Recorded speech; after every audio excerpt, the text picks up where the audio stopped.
জানিয়ে দিব এই মুহূর্তে আমাদের হাতে থাকা গুরুত্বপূর্ণ আপডেট সংবাদের শিরোনাম। শুরুতেই থাকছে জামায়াতের মিছিল শেষে দুপক্ষের রক্তক্ষয়ী সংঘর্ষ। এবারে জানিয়ে দিব 12 দলীয় জোটের সঙ্গে তারেক রহমানের বৈঠক শুক্রবার। এদিকে কক্সবাজার থেকে লাইভে এলেন সার্জিস আলম। আরও থাকছে সবাইকে ঐক্যবদ্ধ থাকার আহ্বান জানালেন আমির খসরু। সব শেষে জানিয়ে দিব ফিলিস্তিনের পাশের দেশে ইসরায়েলের ব্যাপক ড্রোন হামলা। এতক্ষণ শুনছিলেন হাতে থাকা গুরুত্বপূর্ণ আপডেট সংবাদের শিরোনাম, এবারে বিস্তারিত। তবে তার আগে অনুরোধ রইল ভিডিওটিতে একটি লাইক দিন এবং কমেন্ট করে জানিয়ে দিন ভিডিও সম্পর্কে আপনার মূল্যবান মতামত। আরও জানিয়ে দিন ভিডিওটি কোথা থেকে দেখছেন বা কোন জেলা থেকে দেখছেন। জামায়াতের মিছিল শেষে দুপক্ষের সংঘর্ষ। লক্ষ্মীপুরের কমলনগরে তুচ্ছ ঘটনাকে কেন্দ্র করে জামায়াতের মিছিল শেষে দুপক্ষের সংঘর্ষের ঘটনা ঘটেছে।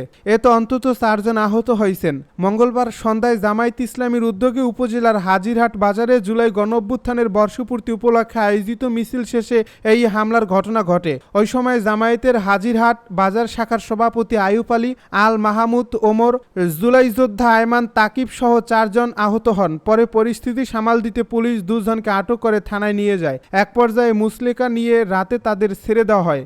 এদিকে আইমান তাকিবের মা উপজেলা মহিলা জামায়াতের সাবেক সেক্রেটারি উম্মে কুলসুমের দাবি, একটি পক্ষ মিছিলে না যাওয়ায় ছাত্রলীগের ট্যাগ দিয়ে তার ছেলেকে দফায় দফায় এলোপাতাড়ি পিটিয়ে আহত করে পুলিশে দেয়। জানা যায় মঙ্গলবার সন্ধ্যায় জুলাই গণ অভ্যুত্থানের বর্ষপূর্তি উপলক্ষে কমলনগরের হাজিরহাট বাজারে বাংলাদেশ জামায়াত ইসলামী একটি বিজয় মিছিল বের করে। এই মিছিলটি শেষে তাদের সমাবেশ চলছিল। এ সময় পূর্বের তুচ্ছ ঘটনাকে কেন্দ্র করে জামায়াতের হাজিরহাট বাজার শাখার সভাপতি আইয়ুব আলীকে নিয়ে কটূক্তিমূলক মন্তব্য করেন ঘটনাস্থলে অবস্থান করা আল মাহমুদ ওমর নামে এক যুবক। পরে তাৎক্ষণিক আইয়ুব আলী ও তার ভাই জামায়াত নেতা মোহাম্মদ ইনুস সহ আইয়ুব আলীর অনুসারীরা আল মাহমুদ ওমর ও তার বন্ধু সাবেক মহিলা জামায়াতের সেক্রেটারি উম্মে কুলসুমের ছেলে আইমান তাকিবকে বেধড়ক পেটায়। পরে জনরোষ থেকে বাঁচতে তাদের পুলিশের হাতে তুলে দেওয়া হয়। 12 দলীয় জোটের সঙ্গে তারেক রহমানের বৈঠক শুক্রবার। বিএনপির যুগপৎ আন্দোলনের মিত্র 12 দলীয় জোটের শীর্ষ নেতাদের সঙ্গে বৈঠকে বসবেন বিএনপির ভারপ্রাপ্ত চেয়ারম্যান তারেক রহমান। শুক্রবার বিকেল 3টায় রাজধানীর গুলশানে বিএনপি চেয়ারপারসনের কার্যালয়ে বৈঠকে অনুষ্ঠিত হয়। তারেক রহমান লন্ডন থেকে ভার্চুয়ালি যুক্ত হবেন। বুধবার দুপুরে রাজধানীতে এক অনুষ্ঠানে 12 দলীয় জোটের প্রধান ও জাতীয় পার্টির চেয়ারম্যান মোস্তফা জামাল হায়দার এই তথ্য জানান। তিনি বলেন, মঙ্গলবার অন্তর্বর্তীকালীন সরকারের প্রধান উপদেষ্টা ডক্টর মুহাম্মদ ইউনূস নির্বাচনের সময়সীমা ঘোষণার পর 12 দলীয় জোটের সঙ্গে বৈঠক করবেন তারেক রহমান। কক্সবাজার থেকে লাইভে এলেন সার্জিস আলম।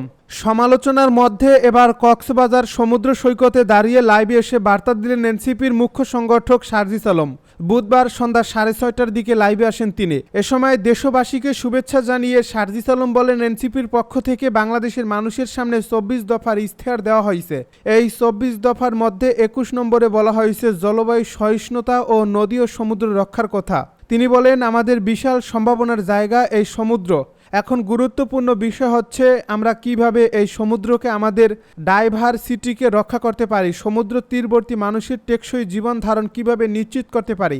আমাদের আশঙ্কা অনেক বাড়িঘর সমুদ্রে বিলীন হতে পারে, সেজন্য আগেই প্রয়োজনীয় ব্যবস্থা গ্রহণ করা এবং সেই জায়গায় সরকারের কিছু গুরুত্বপূর্ণ দায়িত্ব রয়েছে। যেমন দুর্যোগের যে পূর্বাভাস দেওয়া হয় সেগুলো যেন একটা নির্ধারিত সময়ের পূর্বেই দেওয়া হয়, যাতে এর ফলে ক্ষয়ক্ষতি যেন কমে আসে। তিনি আরও বলেন, আমরা যেন সমুদ্রকে সম্পদে পরিণত করতে পারি, সমুদ্র থেকে যেন খনিজ সম্পদ আরোহণ করতে পারি এবং সেগুলো যেন টেকসই হয়। আমাদের টেকসই নদী ও সমুদ্র দরকার। সার্জিস আলম বলেন, আমরা দেখেছি কক্সবাজারে যেখানে সেখানে ভবন তোলা হচ্ছে, কোনো ব্যবস্থাপনা নেই, যেখানে সেখানে জমি দখল করছে, সরকারি কর্মকর্তাদের টাকা দিয়ে অবৈধভাবে জমি লিজ নিচ্ছে।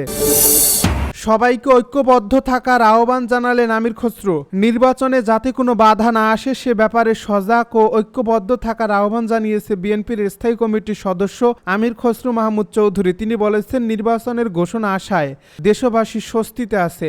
আমরা গণতন্ত্রের পথে চলেছি। বাংলাদেশের মালিকানা জনগণের হাতে ফিরিয়ে দেওয়ার প্রক্রিয়া আমরা শুরু করেছি। জনগণের মালিকানা ফিরিয়ে দেওয়ার জন্য গত 16 বছর আমরা জেল খেটেছি, গুম হয়েছি। নির্বাচনের মাধ্যমে দেশের মালিকানা মালিকানা জনগণকে ফিরিয়ে দেব।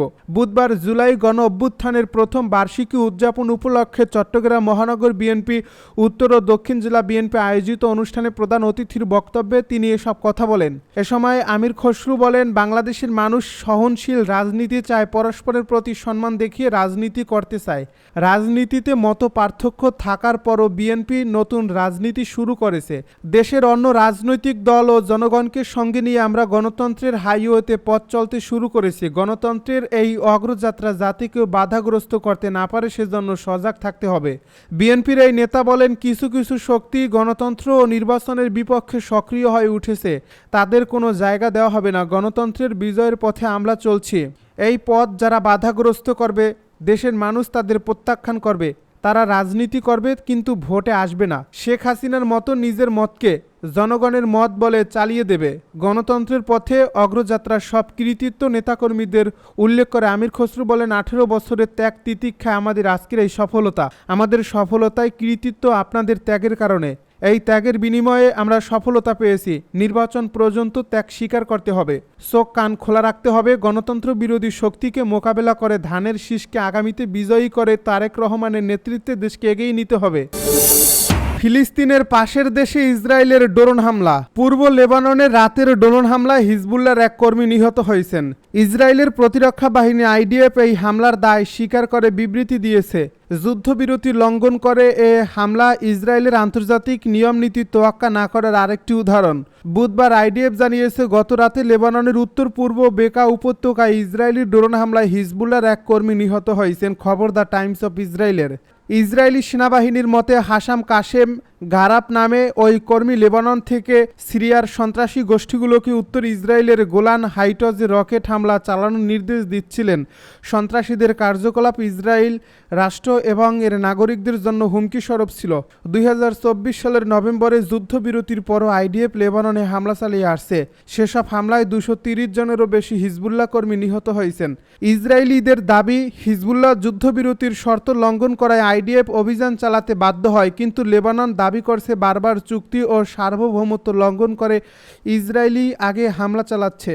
এদিকে গাজা দখলের পরিকল্পনায় আরও এগিয়েছে ইসরায়েল, আর সেই পরিকল্পনা নিয়ে কথা বলেছেন মার্কিন president Donald Trump. Donald Trump তার বক্তব্যে বেনিয়ামিন নেতানিয়াহুর সম্ভাব্য পরিকল্পনায় সায় দেন, ইঙ্গিত দেন ইসরায়েল এমন পদক্ষেপ নিলে তিনি বাধা দেবেন না। খবর দ্য টাইমস অফ ইসরায়েলের। স্থানীয় সময় মঙ্গলবার প্রেসিডেন্ট ট্রাম্প বলেন, গাজার মানুষের খাবারের বিষয়টি নিয়েই তিনি বেশি মনোযোগী। ইসরায়েল যদি গাজার পুরো এলাকা দখল করে নেয়, সে বিষয়ে সিদ্ধান্ত নেওয়া তাদের উপরই ছেড়ে দেন তিনি। ডোনাল্ড ট্রাম্প সাংবাদিকদেরকে বলেন, বাকি বিষয়গুলো সম্পর্কে আমি কিছু বলতে পারি না, এটা মূলত ইসরায়েলের উপর নির্ভর করছে। সচিবালয় ও যমুনা এলাকায় গণজমায়েত নিষিদ্ধ। বাংলাদেশ সচিবালয় এবং প্রধান উপদেষ্টার সরকারি বাসভবন যমুনা ও পার্শ্ববর্তী এলাকায় যে কোনো প্রকার সভা সমাবেশ, গণজমায়েত, মিছিল ও শোভাযাত্রা ইত্যাদি নিষিদ্ধ করে গণবিজ্ঞপ্তি প্রকাশ করছে ঢাকা মেট্রোপলিটন পুলিশ।